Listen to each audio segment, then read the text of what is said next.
네, 오늘 이사야 우리 14번째 우리 시간 갖도록 하겠습니다. 여러분 주일날 제가 그런 말씀을 드렸죠. 우리 일주일의 첫날은 바로 주일이고 그리고 우리 월요일부터 우리 또 돌아온 토요일까지 기적 같은 새로운 일, 또 회개가 있고 전쟁 앞에 찬송이 있는 삶을 통하여서 우리 불화가 골짜기에서 많은 전리품을 하나님이 주셨던 것처럼 그 영광을 돌리자고. 여러분 한 주 동안 그렇게 지금 살고 계시려는 결심이 있으십니까? 저는 이번 주 한 주가 많이 기대되고 지금 설레이고, 하나님께서 어떤 기적 같은 역사, 또 새로운 길을 보여주실까, 또 풍성한 길로 인도하실까, 그런 마음들을 지금 가지고 있습니다.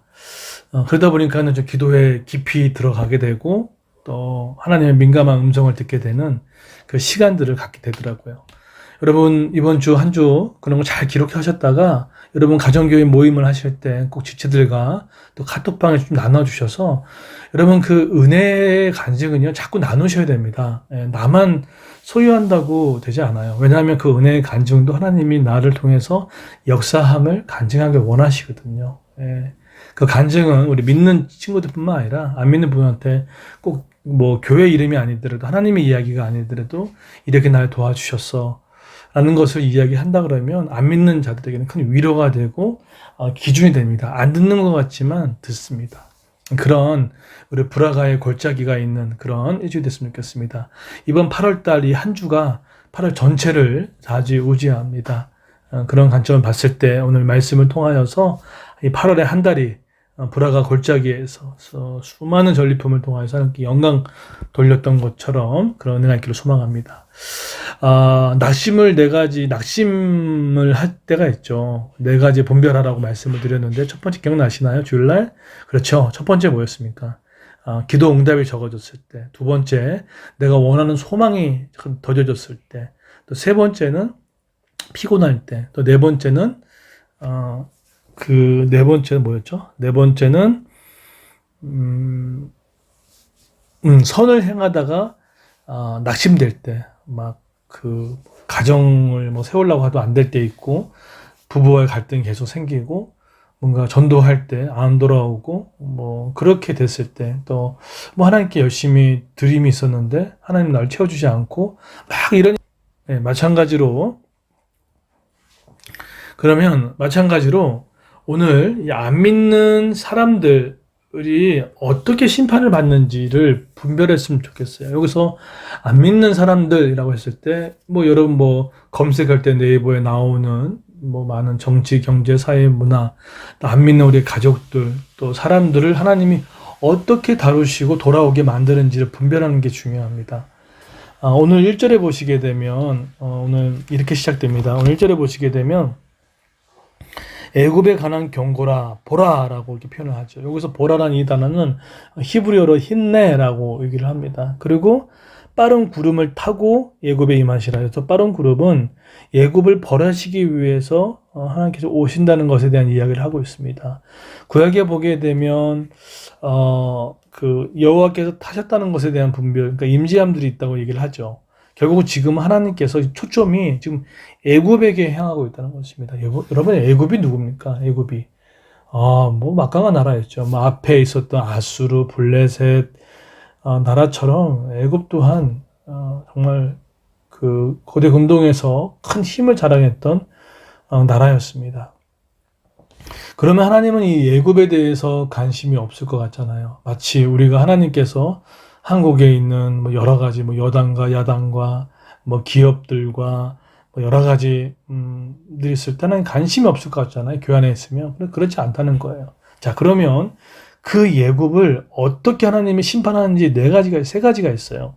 첫 번째는 뭐냐면 1절부터 4절까지 보게 되면 어떻게 하나님을 모르는 자를 심판해 나가시냐면 1절부터 4절에 보시면 내란을 일으키십니다. 그리고 미신을 증각해 하십니다. 그리고 4절에 보시게 되면 뭐라고 하냐면 갈등하게 만들어요. 서로. 그래서 그 2절에 보시게 되면 형제를 치며 각기 이웃을 치며 성읍을 치며 나라가 나라를 칠 것이며 막 갈등케 되는 거죠. 여러분 잘 보세요. 오늘 이 세 가지 현상이 지금 이 한국 안에도 일어나고 있어요. 자, 내란이 지금 막 서로 막 치죠. 서로 막 갈등이 있는 거예요. 그리고 미신이 증가합니다. 3절에 보시면 그들이 우상과 마술사와 심접한 자와 요술에게 모르도다. 그러니까 하나님을 모르니까 자꾸 엄한 데 가가지고 묻고 한다는 거죠. 그리고 폭정.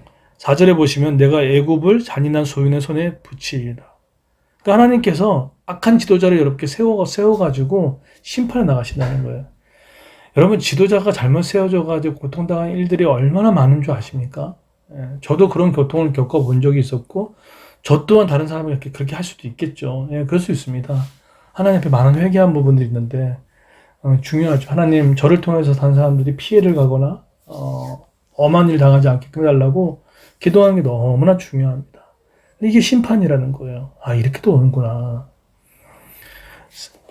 그리고 두 번째는 자연 재해를 통해서 옵니다. 5절부터 10절 보십시오. 바닷물이 없어지겠고 강이 져서 마르겠고 애굽의 그 강수량은 엄청나거든요.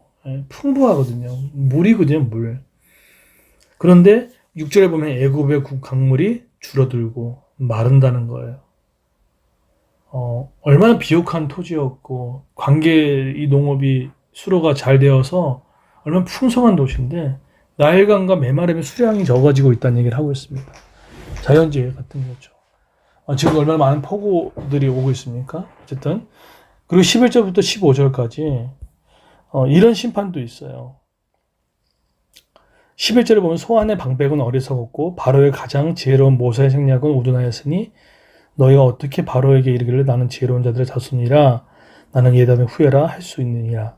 13절에 소안의 방백들은 어리석었고 노베의 방백들은 미혹되었다. 그러니까 무슨 말이냐면 하나님께서 때로 심판하실 때 영적인 면들을 혼미케 만들고 정신적인 면들을 혼미케 만들어서 그 지도자를 통하여서 매사에 문제가 발생하게 만드는 일들을 할 수 있다는 거예요. 그러니까 정신을 가진 이렇게 혼미케 한 지도자가 통치함으로 말미암아 막 자꾸만 나라에 문제가 자꾸 생겨나가는 것들을 이야기를 하고 있습니다. 여러분 이 세 가지의 이 애굽을 심판하기 위해서 세 가지 현상이 갈등, 또 삶의 결핍, 지도자의 악행. 여러분 이런 것들 경험하지 않으셨습니까? 혹시 우리 삶에도 지금 현재 없습니까? 계속 지금 갈등이 일어나요. 가족 간의 갈등, 부부 간의 갈등. 그리고 우리 풍성함을 원하는데 메마름을 경험을 합니다. 그리고 세 번째로 그 지도자들, 지도자라는 게 많아요. 많습니다. 회사에 가서도 마찬가지고요. 악한 지도자 상사를 만나서 그럴 수도 있고요. 때로는 하나님이 그들을 통해서 그렇게 애굽을 치는 일들을 할 수 있다는 겁니다.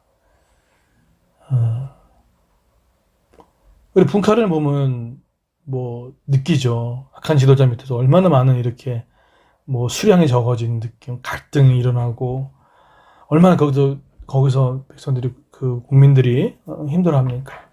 사실 그게 심판이거든요. 사실은 저번에 우리 지난주 이번 주 못 오셨지만 그분도 사실은 이런 가족 간의 갈등이 엄청 나세요.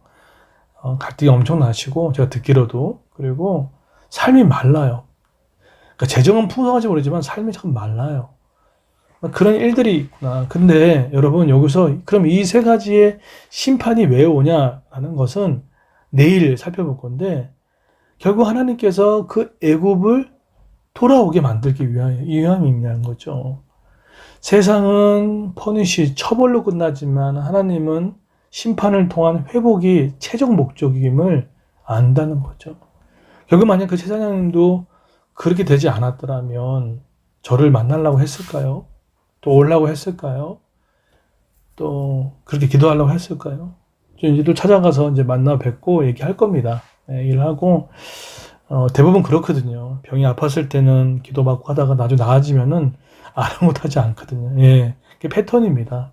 그래서 뭐 안 왔다고 해서 뭐 놀랄 일도 없고 그래요. 왜냐하면 자기가 노력해서 할 수 있다고 생각이 되기 때문일 수도 있죠. 근데 저는 하나님 다루시고 있구나라는 생각이 들었어요. 왜냐하면 그분이 계속해서 말씀을 듣고 있었다고 얘기를 들었거든요. 꼭 제 말씀이 아니더라도 다른 유튜브를 통해서 하나님 자꾸만 역사하고 계시거든요. 근데 그분만 모를 뿐이죠. 저의 역할은 하나님 여러분, 하나님을 부르고 계십니다. 얘기해 드려야죠.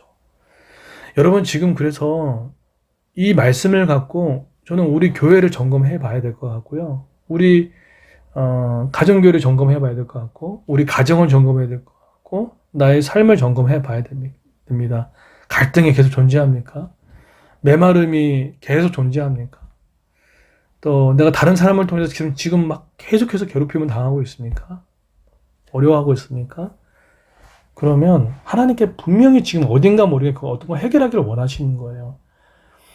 어쩌면 내가 알 수 있는 부분이 있는데 여전히 붙들고 있는 영역일 수도 있고요. 아니면 도저히 영적인 엑스레이를 찍지 않으면 드러나지 않는 것들을 하나님이 회복하기 위해서 하신 것도 있을 거고 그럴 거라는 거죠. 하지만 오늘 본문의 맥락을 보게 되면 하나님이 애굽을 통해서 하나님이 이런 심판을 통해 돌아오기를 원했다는 거죠. 이런 관점 본다 그러면 하나님은 얼마나 교회만의 하나님이 아니라 이 직장 안에서나 세상에서도 하나님께서 다루시고 있는 것을 보게 됩니다. 얼마나 크신 하나님이신지, 얼마나 크신 사랑이 세상에 다 하고 있는지 말로 다 할 수 없다는 거예요. 교회 다니는 사람도 사랑하시지만 교회 다니지 않는 사람도 하나님이 너무너무 사랑하십니다. 그것을 요나서에서 좌우를 분별하지 못한 사람들이 있다고 하잖아요. 내가 평화롭고 내가 풍성하고 만약에 혹시나 반대로 오히려 이 갈등이 없고 오히려 평화가 있고요. 메마름이 아니라 풍성함이 있고 걷잡을 수 무질서가 아니라 질서가 있어 그러면요. 여러분 지금 하나님의 은혜 가운데 충만히 거하고 선물 받고 있는 겁니다.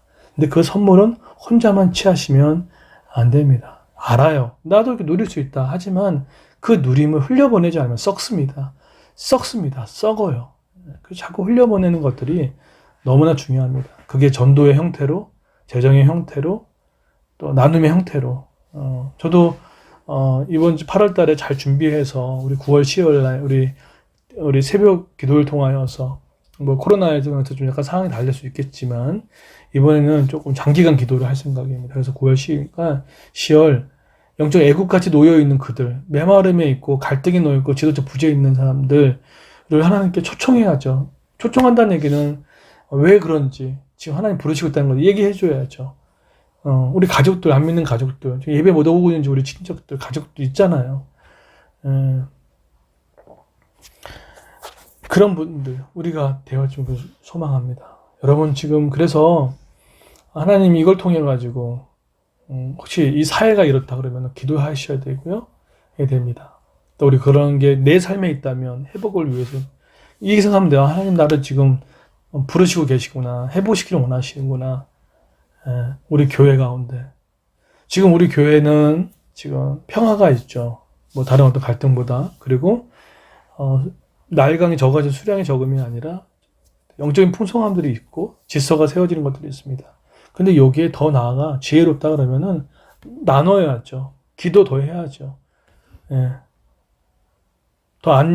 못한 사람들, 우리 현장 예배 많이 못 오는 우리 지체들, 뭐 우리 부모님의 반대로 못 오고 있는 사람들, 여러 환경 때문에 못 오는 사람들 도와야죠. 기도해야죠. 그러한 은혜가 있기를 예수님 축원드립니다. 결론 맺겠습니다.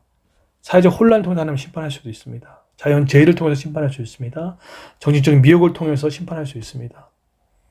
혹시나 이것이 나한테 있다면 하나님 지금 돌아오라는 겁니다.